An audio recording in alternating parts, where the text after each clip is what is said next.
Vous écoutez Kaymor TV. yéen a ngi déglu chaîne YouTube Kaymor TV, la voix de la commune de Kaymor. Place info de la commune de Kaymor.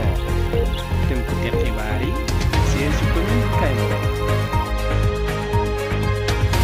Kaymor TV, la voix de la commune de Kaymor. dal leen ak jàmm ci chaîne YouTube Kaymor TV, la voix de la commune de Kaymor. tey yemoo talaata ñaar fukki fan ak juróom ci mois d'avril 2023 yi nekk seen premier numéro ci seen rubrique bu bees bi Flash info de la commune de Kaymor, maanaam tënkute xibaar yu ruusee ci commune bu Kaymor. dañu koy dooree sa kër Samba Dié di ab village bu nekk ci commune bu Kaymor nga xam ne ab kuréel gu am solo ay ndaw yu jàng ñoom ñoo ko fa taxawaloon ñu tuddee ko association des jeunes instruits de kër Samba Dié.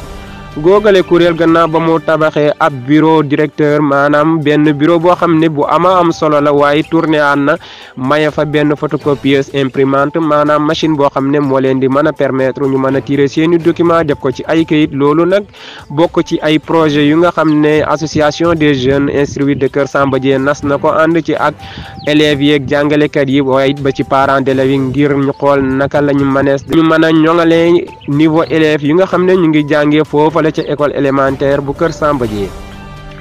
ba léegi rek mu ngay wéy di wéy muy installation 200 lampadaires yi nga xam ne son excellence monsieur Saliou Cissé, maire de la commune bu Kaymor, jotoon na ko ci bis yi ñi weesu.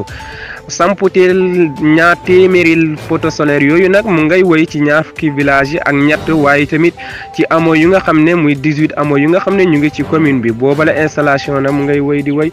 loolu yëpp bokk ci projet bu nga xam ne projet bu am solo la ngir mën a xool naka la ñu mënees def ngir gën a leeral bépp village rek boo xam ne mu ngi ci commune bu Kaymor.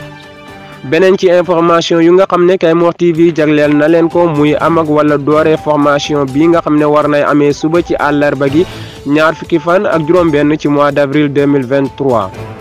tàggat bi nag ñu jëmale ko ci ndaw ñu nga xam ne jël nañ leen pour ñu war a mën a amal 5e recensement général de la population et de l'habitat bu nga xam ne son excellence monsieur Macky Sall jaaree ko ci ANSD, muy kuréel gi nga xam ne mooy agence nationale de la statistique et de la démographie. war nañu koy amal mu doon ab recensement boo xam ne dañu koy def, maanaam mu doon ab compte bu nga xam ne dañ ko def ci population sénégalaise, waaye tamit jëmale ko ci seeni dëkkuwaay ak seeni moomeel.